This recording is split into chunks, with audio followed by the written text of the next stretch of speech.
Why you shouldn't use a wide-angle lens. In this video, we're going to talk about why they suck. And when I say wide-angle lens, I'm talking about 24mm is okay, and everything lower that is a wide angle for the purposes of this video. So why do they suck? Firstly, because of distortion. Whether it's barrel distortion or perspective distortion, none of it looks good, and it doesn't really matter what the subject is.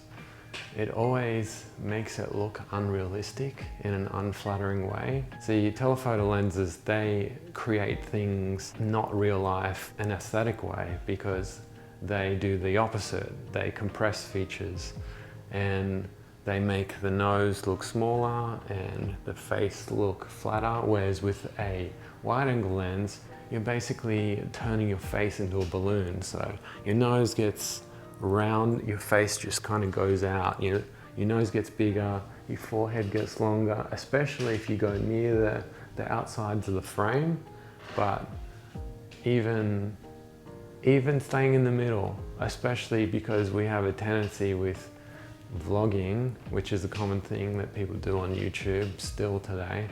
We think, oh, I've got so much room in the frame, I don't have to put it out so far. Like, I don't know, there's been a consensus that wide-angle lenses are great for vlogging. Well, they're not. They're making you look uglier than you really are. And most of us ain't models, and we don't need anything to help us look any less pretty. And we're not doing our subjects justice if we're making them look less aesthetic than they do in real life. And for what goal? Like, well, people say, oh, this is so narcissistic to have it fill the frame with your face. Well, you don't have to do that. And who says you need 100% A-roll in your footage? Like, if you're out filming outside with a travel video, whatever the thing, you can do J and L cuts in with B-roll in between your voice. So if you didn't want a face filling the screen the whole time, like I'm doing in this video, it also helps kind of get rid of jump cuts, if that's kind of like a no-no in editing. Not too many jump cuts, unless they're intentionally used. They're not good. And our second Japan series, we used this 18mm lens probably 90% of the time. In the first one, we had a 24mm lens equivalent on a 1-inch sensor. And even though it was a 1-inch sensor, it was a better image in many ways. And it was over sharpened, but still was a better image just because it had a more aesthetic focal length. It looked more like what it looked in real life, not a degradation, kind of lazy wide angle because it's convenient, because it's easier. That's the reason why people use GoPros and a non-extreme sport thing, just because they're kind of easy to use and they got stabilization. Well, do we really want to just do things just because they're easier? I don't really ever want to put this in people's faces anymore.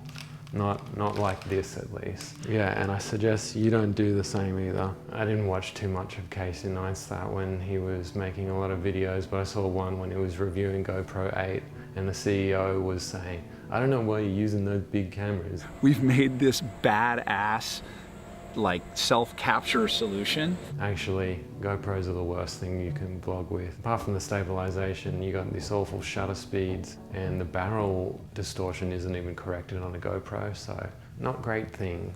And that's why you shouldn't trust anyone who's selling you shit, especially on YouTube. Maybe you won't.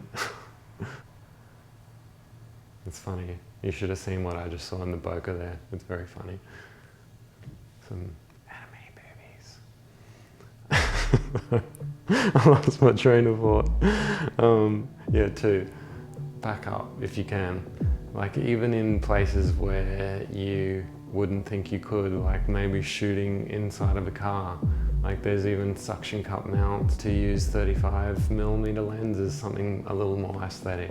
I mean, that's quite elaborate, but like, how much do you care about what you create? If you don't care and you just want to thrash and bash stuff out, then go ahead, use a wide-angle lens. I'm just saying that a big part of this video is that we've done that and I've regretted it. Like, looking back, I wish I did something different and at least fit a 24mm lens in for these shots. And you know, it's hard because I'm taller than Elise and we're also two people in a shot, and it's easy to gravitate to a wide angle lens, but like when my forehead goes like that, like I don't like the image. People make travel videos and they're walking and I can see the locals. I really like that look. So there's still a way to do that, and you can even do it better on a 24mm lens and stop it down a bit.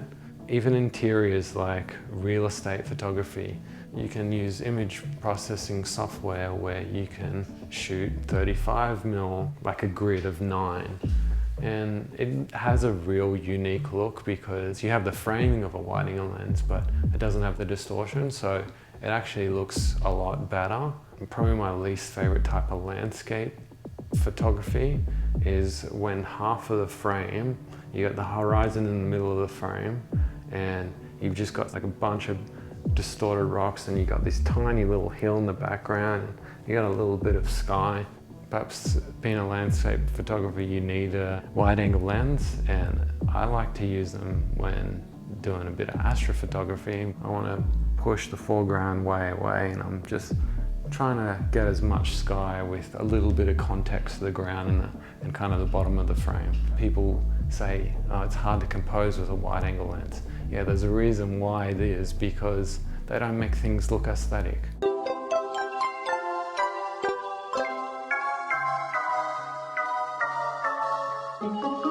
"24mm is wide enough most of the time.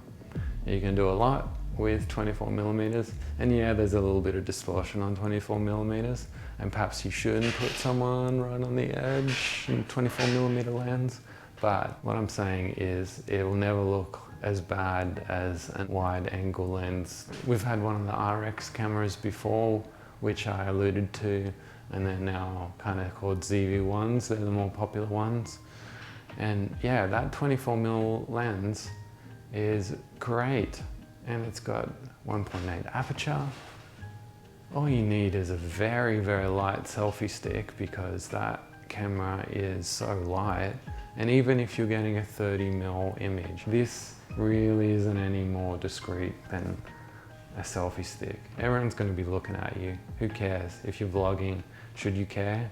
Or do it in somewhere where people aren't looking at you, like in the countryside, wherever. I don't care when I'm in Japan, I just live my best life. For some reason I become really extroverted when I'm in Japan.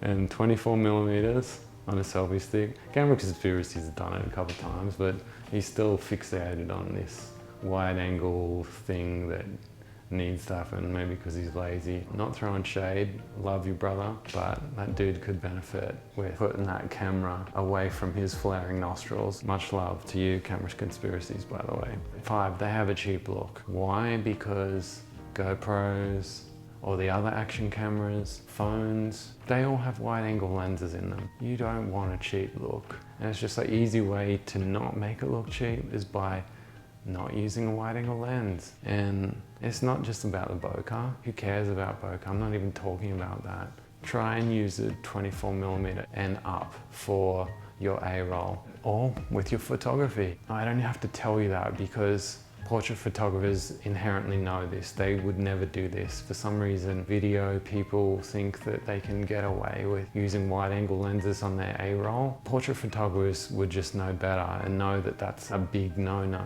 Yet we do that, and we expect people to look at our distorted faces. Most of us aren't models, and we don't need to make ourselves look any less aesthetic than what we are in IRL. And our poor family members, especially our wives, a lot of us YouTubers, or whatever we want to call ourselves, creators, we put our partners on video. Like, please don't distort their images. Like, learn from my mistakes.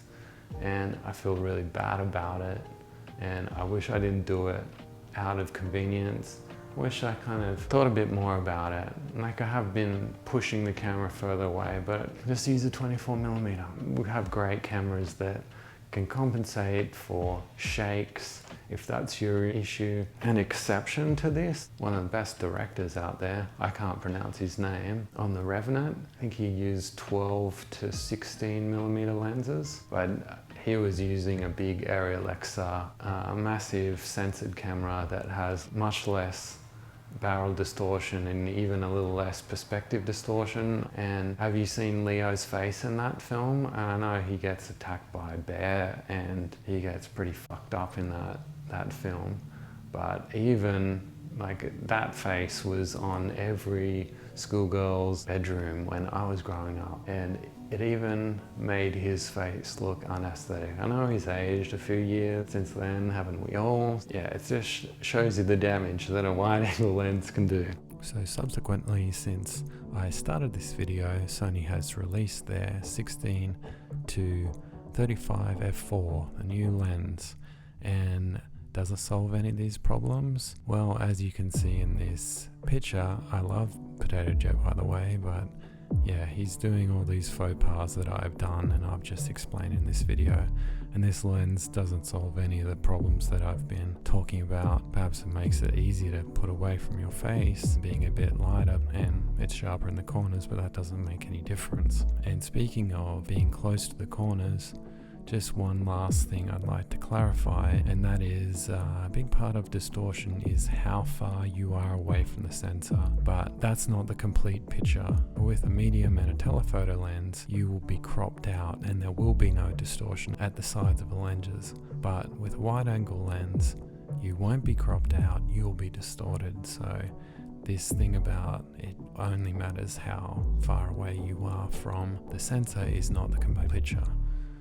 So let me know what your thoughts are, guys. I hope I've not upset anyone with this video. That is not my intention at all. Overall, this video has been a condemnation for myself more than anything. Anyway, as the Hodge twins said, this is just advice. It's just advice. Go out there and do whatever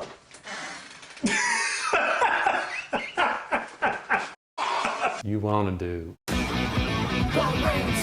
the